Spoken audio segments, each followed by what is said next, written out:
Okay, welcome everyone. In this video, we are going to discuss hacking the login password vulnerabilities, and this video is going to be for beginners, right?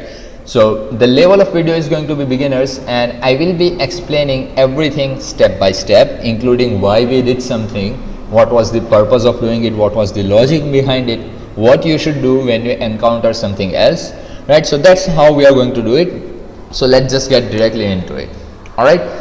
Today I want to discuss the vulnerabilities in authentication mechanism. So in which we have, first of all, we have password based authentication or password based logins, right? In which you enter your password and you maybe enter your recovery codes, not a recovery code but a recovery password. If you remember, in Telegram there is this system, right?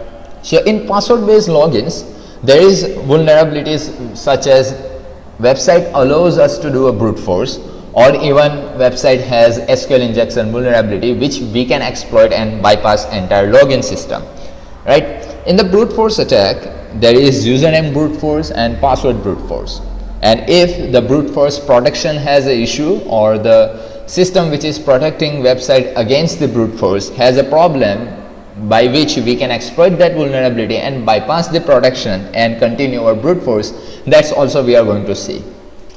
And the next we have the multi-factor authentication, which is your bypass 2FA codes, in which we can either bypass the 2FA codes or we can brute force the 2FA codes. And also, if website has vulnerability by which you can identify how these 2FA codes are generated, then you can also use that. 2FA means not just that Google Authenticator 2FA codes, but any code which even website is generating. That kind of thing I am talking about. And there is of course other authentication mechanism in which we can find the vulnerability and exploit, such as reset password link. We can of course spoof the reset password link, get the link on our email, and we can change the password of a victim of our target. And we can also crack the remember me cookie. If you remember, or if you know that nowadays website allows remember me, right? So how they do that, they store your information in the cookie. Website generates the particular cookie in which there is your information is stored. So either we can crack that cookie and understand how that work, or how we can create our own cookie, or we can capture that cookie and use it on our system. So these are the basic three authentication mechanisms. Today I am going to discuss in password based logins, and then in next videos we will be go towards multi-factor and then other authentication mechanism. So this is the basic brute force diagram I made yesterday. So actually yesterday I made entire video which got 3 hours long, and during encoding it got corrupted. So this time today we are going to do a half of our videos. So we are going to chunk it up. Alright, so let's get into it. In the brute forcing, there are few rules which you should understand. Here I have written the rules here. First of all, avoid brute force at all cost. Alright, find the alternate. If there is possibility that you can do your little bit of social engineering and you can get the username and password, then you should not do a brute force. Alright, brute force is most of the time not going to work unless your victim is stupid, or unless your victim firm is stupid. They are using either default passwords, or they have very minor vulnerability. So you may be able to exploit that, but brute force is not going to work. So let's say you are going to do with the brute force, right? So what should be your approach? The first thing first, gather as much information as you can. Finding the username, recovery email address, all possible information which can be a password, right? Most of the time you will have a username because you are trying to hack your girlfriend's Instagram account, right? But that's not going to work at all. Finding the username here, as I mean, suppose you are attacking some big firm in which you are trying to access the possible admin account. So you will need to identify which account is actually a valid username and also the administrative account that exists on your target. So there is going to be a finding username portion in your work through.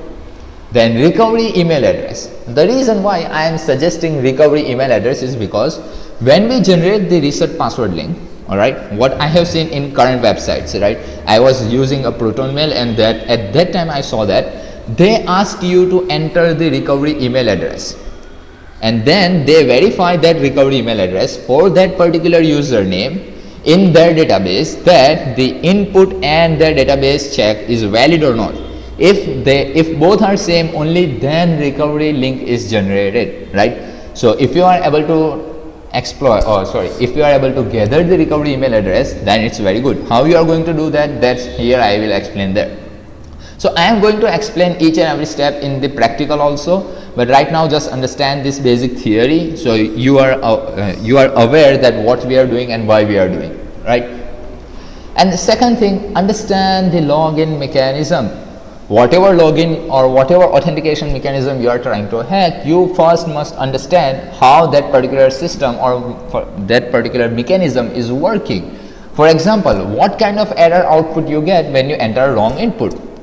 Let's say you enter a wrong username and wrong password, and website pukes up that invalid username. That means website is vulnerable. Now you can try a bunch of different username, and at one time website is going to say invalid password. That means you figure out what is the correct username, right? So you must be observing very carefully what kind of error input you get. So this is your checklist, all right? This is the to-do list that you must do before you start brute forcing, or before you spend all of your time and money on brute forcing. You must gather this kind of information.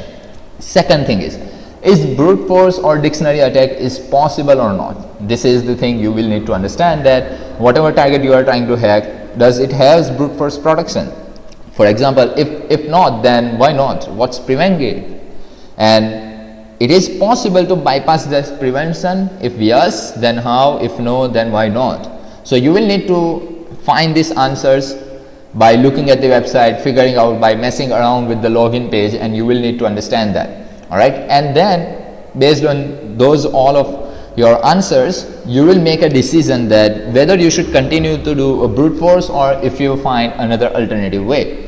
Social engineering is always the best option. All right, now if we have cleared the rules, and let's go here.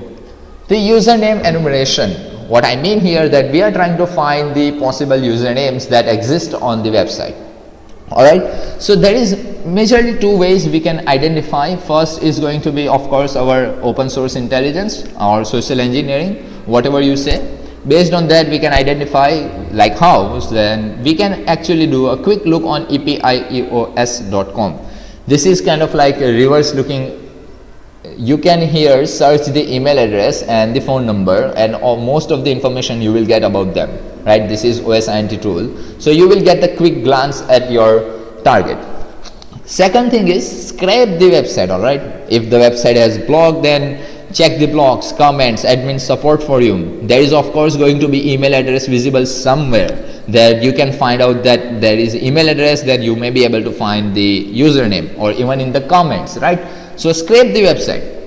Second thing is going to be social media search, in which you are going to check for in the comments, in the post, account moderator info, account email address, even if there is a business info, you are going to check that, because most of the time lot of people use the same email address, same passwords and same username for all of their profiles, right? If they are doing their work email is the same, their social media email is the same, there is the possibility there, right? So you must gather that all information, and if everything fails, then of course you can do a little private chat with them and gather username by either asking for the Telegram or some other chat app, or you are maybe asking for the LinkedIn profile.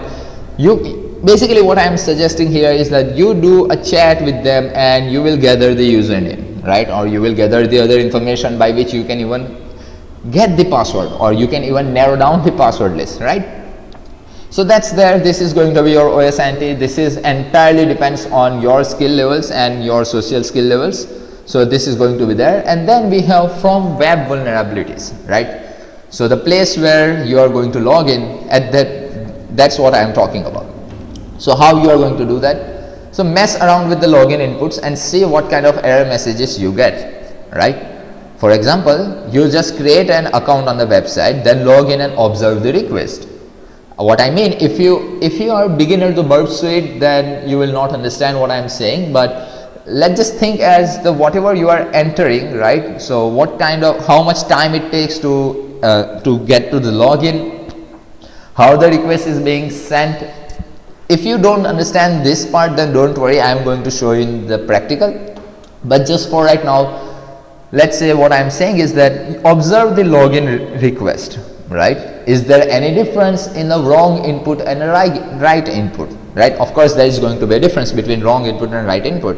If the difference is even small and you are able to identify, then you can exploit that particular mistake to identify the correct username, right? For example, upon entering the wrong username, if website picks up invalid password, that means you found the username, right? I hope you understand what I mean here.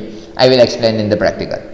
And then of course you can use FF or burp suite to brute force, or you can use any kind of tool. You can even create your own tool to do a brute force, but I would suggest the burp suite and FF. Both are very fast tools. Burp suite is paid, but FF is open source, so I would suggest go with the FF. But that is very fast, so make sure you limit the rate. All right. And then basic username check vulnerability. So what happens is that website sometimes uses username check first. All right, just think what I am saying here. When you enter a username and password, website first checks that is the username correct or not. All right, and if username is correct, only then it goes to check for the password. All right, I hope you understand what I am saying. So if that's the case, then what we can do, we can enter a very long password. All right, and add the username and email address and username and password. We do brute force using very long password, let's say 1000 character long password. So what will happen is that when you enter wrong username, all right, just think, when you enter wrong username, website is not going to check for the password, right? So it will just say, it will just reject it. But when you enter right username and the wrong password, which is very long, then it will take time for website to process it. All right, so that way the response timing will increase, so you can easily identify that this particular thing got this particular username, or whatever the thing you whatever the keyword which you were brute forcing got highest amount of time compared to the average request time, right? So that way you will be able to identify that. So you need to observe how login mechanism works. All right, and then let's say there is a blocking mechanism which blocks your brute force. So basic mechanism is that IP blocking. All right, there is of course too many things you need to learn, but this is for the beginners, so I am explaining the most common vulnerabilities which you are either not going to find on the real targets. Maybe you will find, maybe you are not going to find it. IP blocking. So how website blocks your IP address?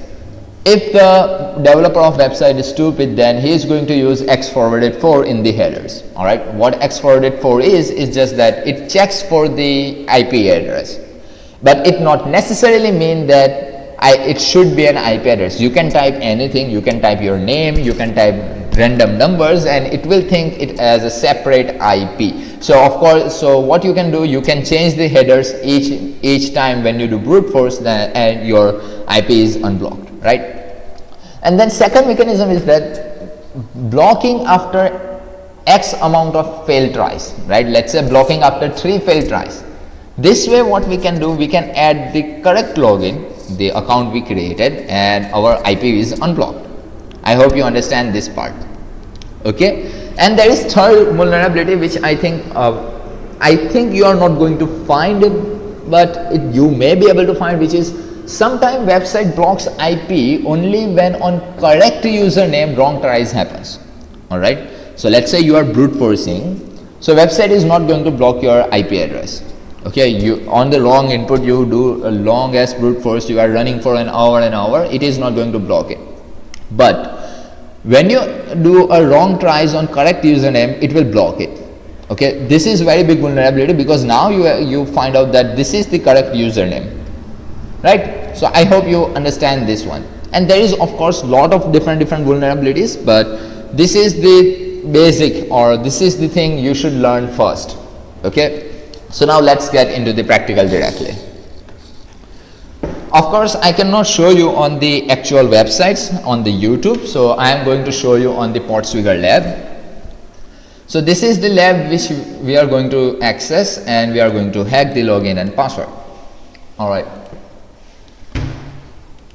Alright, let me explain you the Burp Suite for those who haven't used the Burp Suite at all. So this is the tool which you can download from the Portswigger. What Burp Suite does is that start the Burp Suite and go to the proxy. There is going to be an intercept, right? So what it does is that it captures all of the requests from the proxy browser. What proxy browser means that all of these requests, or in very simple way, all of the internet from the browser is going through this Burp Suite tool. So by that way you can modify that request. All right, I am going to show you how it works, so you will be able to understand here. Let's say I type admin, all right, login. So what it says, invalid username. So that means website has very big flaw, right? I hope you understand. What is the flaw is that if we brute force random usernames, then there is chances that we will find the actual username by it is going to say that invalid password, right? I hope you understand that. So in Portswigger, they actually provide the username list that there is going to be one account from this username. But in real life, you will need to do a social engineering to narrow down the list of possible usernames and narrow down the list of possible passwords, right? It's all up to you how you are going to Google it, or how much you know about your target. And also in the password side, you are also going to identify each and every information: birthday, their girlfriend name, their wife's name, their first cycle, or whatever, their car name, their job name, their role title, everything you can include which can be potentially a password, right? Most human uses birthday as their password and their phone number as a password, so keep that in mind. You can use that. And also a lot of companies uses default password, so you should get the list of default pass list, default word list, and you can use that also. So let me just give you an example how this Burp Suite works, right? I am sending all of the traffic through the Burp Suite. Okay, this is the proxy extension, but if you don't have that, then you can also configure manually by going to the settings. Let's go to the settings, then type proxy, and in the proxy you can enter proxy manually, or whatever the proxies in your Burp Suite is giving you. All right, so let's get into it. Intercept is on. Okay. So now I have already transferred everything to the Burp Suite. So when I click login, the request is going to be there, right? As you can see, this is not from that. All right. So here is the request which we captured. Okay, I am going to send it to the repeater so I can explain you guys. Forward and intercept is off. Now let's look. So how website is working is that it is taking host, right, and the cookie on the header. It is setting the cookies, right? There is user agent, all right, and here is your admin username and the password. Okay, so what we can do, we can use random usernames here and random password or some static password here to identify if there is an error which says invalid password. All right, so I am going to send it to the intruder, which is going to be the Burp Suite brute force tool. All right. Okay, now if you don't have Burp Suite Pro, then the community edition is actually kind of very slow. So what you can do, you can use FF. How you can use FF with the Burp Suite, I will also show you that also. So for right now, let me just show you how Burp Suite works. All right, I am going to set the payload. On the first position we have only one, so in the first position we are going to paste the usernames, which is this. You are going to select your username list if you are targeting on actual website, right? Come on, mouse is. So paste, we have that. In setting, I am going to grep and extract for the error invalid password.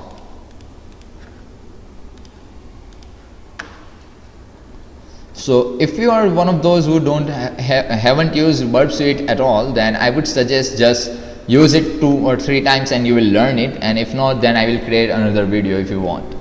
All right, so let's just start the attack. and as you can see we are sending all the requests. Website is not blocking. Here it is incorrect password. See, that means that is our correct username. We found out our actual username. What is the username? Username is affiliates, right? So I will be sending this again into the intruder. Now we have the username. Now we just need to do a brute force on the password. So reason why we are not just using combination attacks such as trying all the password for all the usernames is because it is way too costly. Alright, let's say even if you have 10 username and 10 password, then you will need to do 100 tries that out of 100 one combination is going to be correct.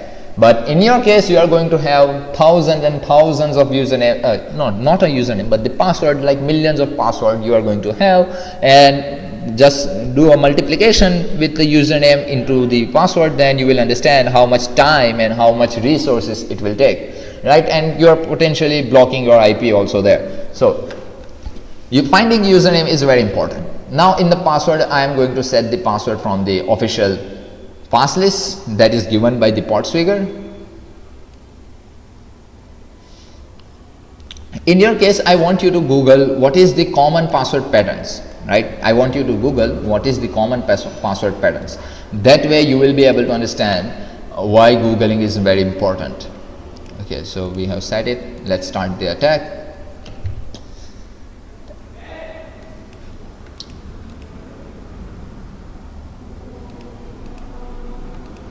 Okay, so here it is.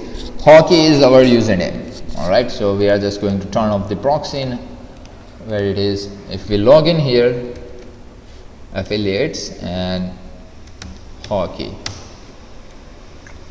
incorrect password. Okay, what is the spelling of hockey?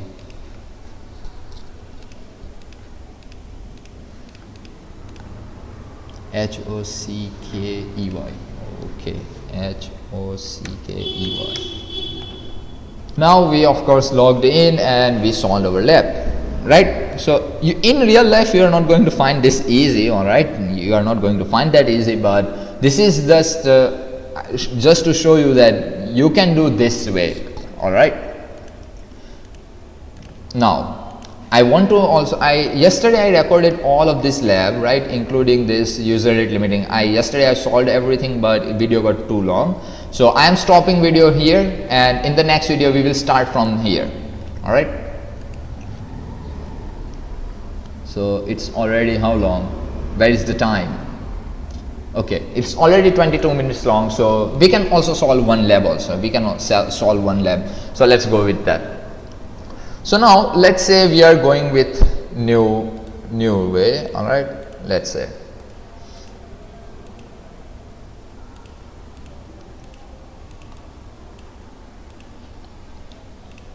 Oh, okay. I forgot to show you the how you can do with the FF. I should show you that also. So this time we are going to do with FF. All right, not with the burp suite, or how you can combine burp suite with the FF. So let's go to the proxy. All right, my account. So let's try again if website has that vulnerability or not. Login, no. Look, this time website is saying invalid username or password, right? Are you able to see that? What website is saying invalid username or password. So we are not. So website is not vulnerable to that attack. So which approach we are going to take, I have already explained here. Let me refresh you there. What you can do now, you can check for if the website is checking first for the username and then password. Okay, so let's do that. So this time I am going to send a very long password and with a bunch of username from this. Okay, let's do that. So I would say admin, send it to the burp suite. I hope proxy is on. No, intercept was off. Okay, login. So we have our access, send to intruder, draw.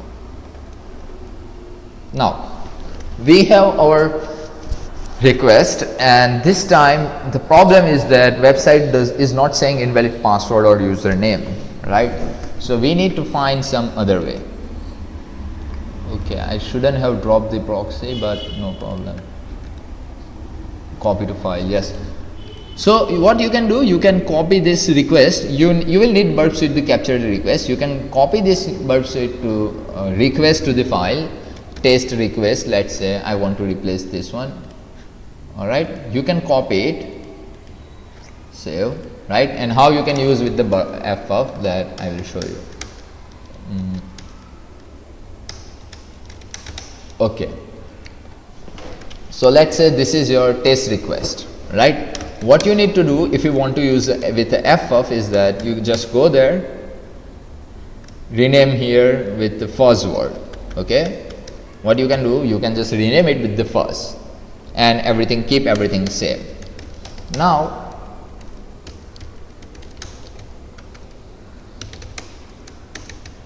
you can of course use ff directly, but what I am doing, I am sending everything that ff does to the burp suite.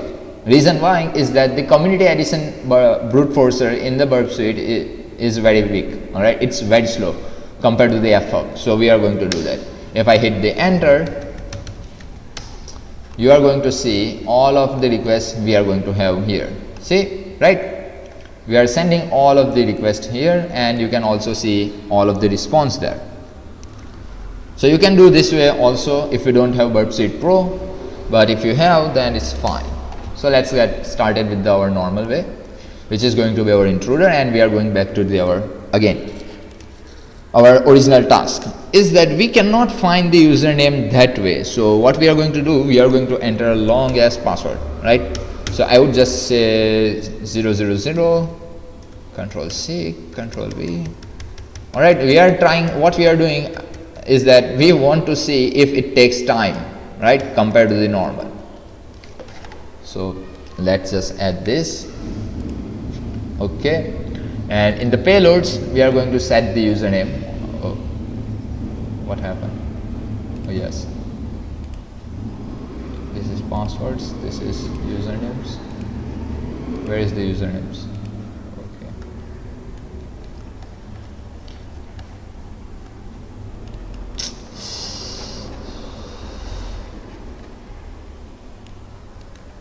copy, paste. All right, so we have set it. Also let's set the grep method. What we are going to grep is the error response. Of course, if there is successful login, we want to know that. So let's set it. Okay, now let's start attacking. Start the attack.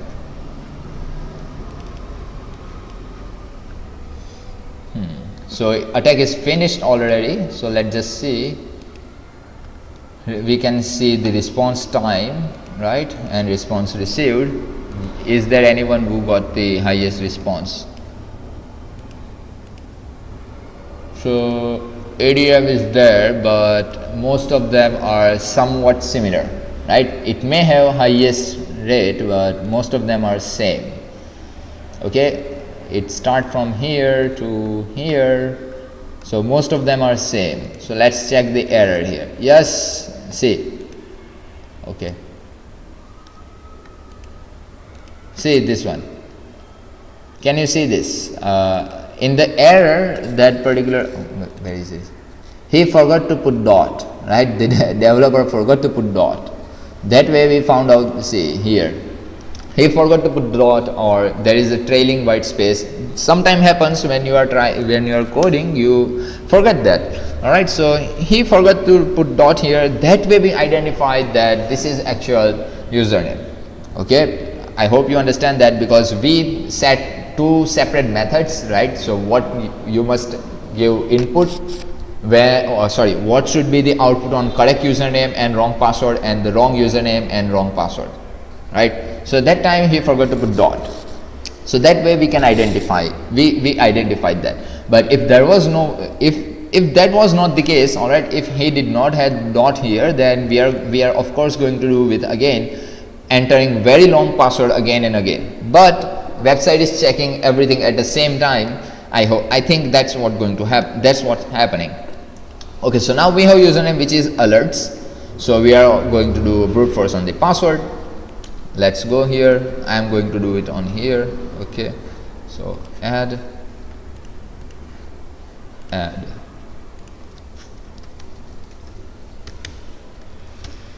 alerts. Okay, I hope the spelling is right, otherwise we are going to have a problem. Passwords. The reason why I haven't saved them in the file is because they change. The passwords and this username list changes. There is only 1 or 2 change happens. Okay.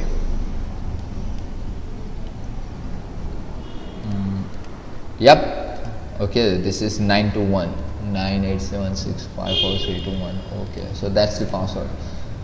But in real life, again, in real life, password are going to be very hard. Alerts 987654321.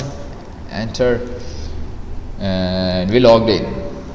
Alright, so let's stop here right now.